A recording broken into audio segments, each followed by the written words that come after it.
네, 생물, 그 다음에 생명과학, 생명공학자 추천 도서입니다. 첫 번째 시간이고요. 어, 제가 추천해 드리는 책은, 주제별로 이렇게 추천하는 책들은 이제 시간이 지나면서 제가 또 계속 읽고 있기 때문에, 계속 추가될 겁니다. 그래서 일단은, 어, 이번 시간에는 생물, 생명과학, 생명공학 추천 도서 12권을 소개하겠습니다. 그리고 또 다음 시간에 12권을 하고, 그래서 계속해서 제가 읽는 대로 추천을 하도록 하겠습니다.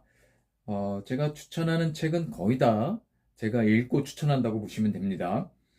첫 번째로는 종의 기원입니다. 너무나 유명한 책이라서 이건 뭐 더 이상 뭐 언급할 가치도 없습니다. 종의 기원, 찰스 로버트 다윈이 쓴 책인데, 문제는 이제 이게 원전 번역본이 굉장히 두껍거든요. 그래서 이거를 두꺼운 것도 여러 출판사에서 나온 게 있는데, 그걸 두꺼운 걸 읽느냐, 아니면 조금 간추린 내용을 읽느냐, 뭐 그런 차이는 있을 거예요. 그러니까 일단 어느 책이 어느 학생에게 이렇게 좋다 얘기하기에는 이 원전 번역이 너무 두꺼워서 아, 고등학생 같으면은 뭐 다 읽으라고 추천하겠는데, 하지만 고등학생도 그렇게 쉬운 건 아니거든요. 그러니까 종의 기원, 찰스 다윈의 종의 기원이 중요한 책이니까 서점이나 도서관에서 분량대로 원전 번역을 다 제대로 전체를 다 읽을 수 있다면 읽으면 더 좋겠고요. 그렇지 않으면 좀 간추린 편역본이라도 읽으면 좋겠습니다. 그 다음에 두 번째는 이기적 유전자입니다. 리처드 도킨스의 이기적 유전자. 이거는 뭐 한 출판사에서 나온 거니까요. 이것도 좀 분량이 좀 있습니다. 그러나 이기적 유전자 어떤 책의 가치에 대해서는 뭐 더 이상 논하지 않을 정도로 훌륭한 책이라고 보고요. 또 이 이기적 유전자에 대해서 어, 찬성하지 않은 사람도 많기 때문에 논란이 많은 책이라고 볼 수도 있습니다. 하지만 어떤 유전자의 성격에 대해서는 분명하게 리처드 도킨스가 주장을 하고 있기 때문에 이 생물이나 뭐 생명과학 분야에서는 필독서로 생각이 됩니다. 그 다음에 세 번째로는 침묵의 봄입니다. 이것도 굉장히 유명한 책이죠. 레이첼 카슨이 쓴 거고요. 너무나 유명해서 뭐 이 책도 뭐 더 이상 거론하지 않을 정도로 유명한 책입니다. 1962년에 나온 환경 파괴 고발의 고전이죠. DDT를 비롯해서 살충제와 제초제가 얼마나 식물과 동물, 토양과 물, 결국에는 인간에까지 피해를 심하게 주는지 침묵하지 않고 온 세계에 목놓아 울부짖는 중요한 책입니다. 그래서 이 분야에 대해서 침묵의 봄 또 한번 추천을 했고요. 그 다음에는 사피엔스입니다. 유난히 한국 사회에서 이 유발 하라리, 이스라엘 사람이죠. 유발 하라리 교수의 책이 많이 팔린다고 그러는데요. 특징이 있겠죠. 그러니까 마이클 샌델의 정의란 무엇인가도 그렇고, 이런 유발 하라리 책들도 그렇고, 이런 책들을 유난히 우리나라 사람들이 많이 읽는 이유가 있죠.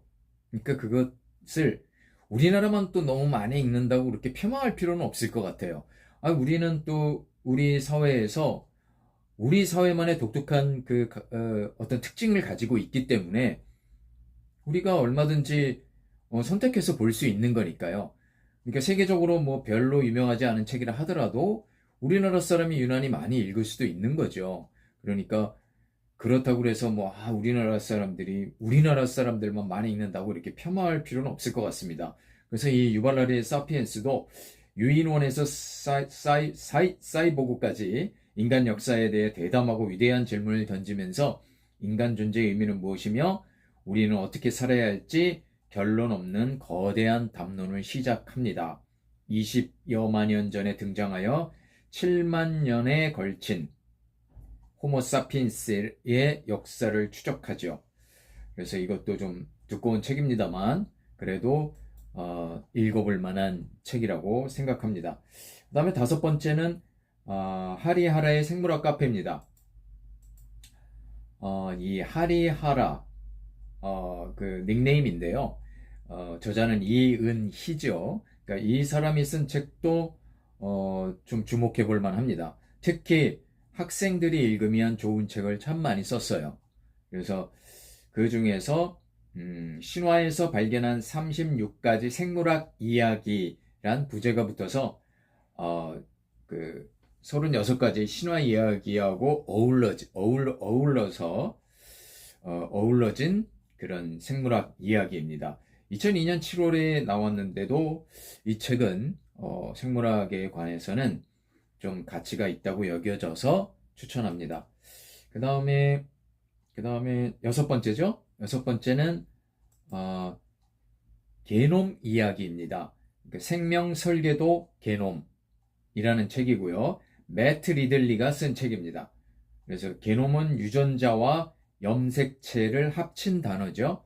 한 생명이 가지고 있는 모든 유전 정보를 말하는 게 바로 게놈입니다. 그래서 인간이 가진 23쌍의 염색체에 담긴 특성을 설명하면서 인간의 거의 모든 것을 펼쳐 보이는 책입니다. 생명 설계도 게놈, 매트 리들리의 책이었고요. 그 다음에는 일곱 번째죠. 일곱 번째, 생명이란 무엇인가입니다. 이 책은 좀 어렵습니다.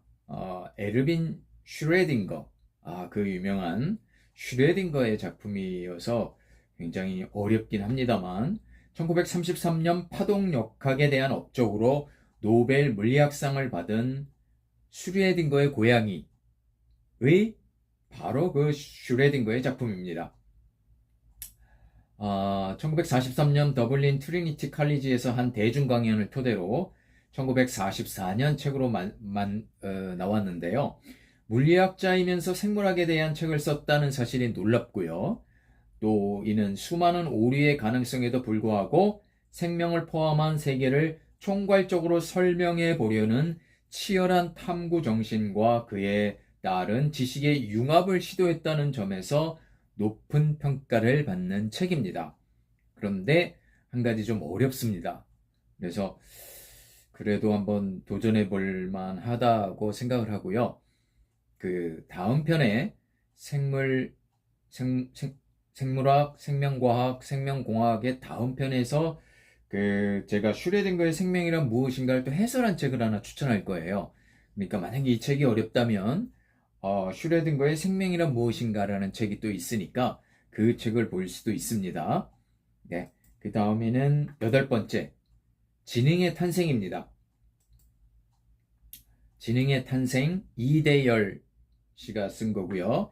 예일대학교 신경학과 석좌 교수였어요. 이 책을 쓸 당시에는 의사결정의 뇌과학 분야를 이끄는 세계적 뇌과학자입니다. 저자가 생명의 관점에서 지능의 근원과 한계를 설명하는 2017년도 작품입니다. 인공지능의 역할과 예측을 위해서도 뇌의 이해 필요성을 강조합니다. 인간은 왜 생각을 하며 뇌는 어떤 방법으로 그 생각을 구성하고 사고 능력의 본질은 무엇인지. 결론은 유전자의 명령 때문이라는데요. 어쨌든 여덟 번째는 이대열 씨의 지능의 탄생입니다. 그 다음 아홉 번째는 유발 하라리의 책 한 권을 더 소개합니다. 호모 데우스입니다. 그러니까 역사를 만들어가는 이들은 뒤를 돌아보는 대중이 아니라 앞을 내다보는 소수의 혁신가들이다. 라는 말이 좀 인상적이었는데요. 전작 사피엔스에서 신, 인권, 국가, 돈에 대한 집단 신화를 믿는 독특한 노력 덕분에 이 지구를 정복할 수 있었던 호모 사피엔스의 7만 년에 걸친 역사를 그렸다면 이번에는 그런 신화가 제4차 산업혁명이든 아니든 혁명적 신기술을 만나면 그들의 미래는 과연 어떻게 펼쳐질 것인지 흥미진진하게 논의합니다. 자, 7만 년 전의 인지혁명에 이어서 제2의 인지혁명은 생명공학과 인공지능으로 인한 비의식적 알고리즘의 혁신적 발전을 의미합니다. 역시 유발 하라리의 그 집필 능력은 대단합니다. 이것도 사피엔스를 재밌게 읽었던 독자라면 얼마든지 유익하면서도 재미있게 읽을 수 있는 책입니다. 그 다음에 10번째는 10대의 뇌입니다. 요거는 그 청소년들, 특히 학부모들에게 많이 제가 추천하는 책인데요. 프랜시스 젠슨 외에 쓴 그 외의 저자가 쓴 10대의 뇌입니다. 인간의 뇌는 어떻게 성장하는가는 부제를 달아서 2015년에 나온 책이고요. 원작이 2015년이고 한글 번역판은 2018년에 나왔습니다. 아들 둘을 키우면서 그들을 제대로 알기 위해 10대의 뇌 연구에 뛰어들었다는 주 저자인 프랜시스 젠슨은 현재 펜실베니아 대학 의과대학 신경학과 교수입니다. 그 당시 썼을 때요. 자, 그 10대가 이렇게 아직도 미성숙한 그런 모습을 보이는 게 그런 모습을 뇌과학적으로 설명한 책입니다. 그래서 교사들이나 학부모들에게 매우 유익한 책이라고 볼 수 있고요. 그 다음에 11번째는 초파리입니다. 원제도 뭐 fly고요. on fly이며 또 2001년 원작입니다. 2001년 원작이고 한글 번역판은 2013년도에 나왔어요. 진화 생물학자이자 과학 비평가인 저자의 유머와 위트가 섞여 있으면서도 두껍지 않은 분량입니다.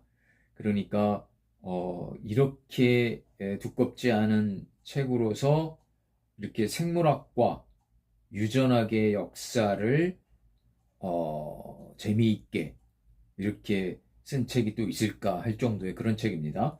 생물학과 유전학의 역사를 바꾼 숨은 주인공인 초파리는 20세기 생물학과 유전학의 상징입니다. 머리, 가슴, 배, 다리 6개, 날개 한 쌍, 포도씨 반쪽보다 작은 크기 등의 특징을 가졌으며 썩어가는 과일이나 야채에 꼬이는 초파리는 암컷 한 마리가 수백 개의 알을 낳고 몇 주일의 생존기간으로 인하여 최고의 실험 동물의 반열에 올랐습니다. 그래서 아주 그 훌륭한 책이라고 보고요. 또 마지막으로는 1편의 마지막으로는 인간 본성에 대하여입니다. 에드워드 윌슨의 인간 본성에 대하여, 원제는 On Human Nature, 1978년 원작입니다. 2000년도에 한글판으로 나왔고요.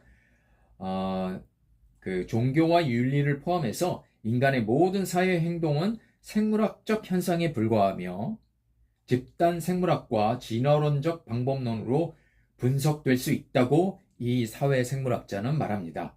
사회과학 이론과 더불어 집단 생물학과 진화론을 더하여 심오한 결과를 다룬 에세이로 많은 학자들이 생명과학 명저로 꼽고 있습니다.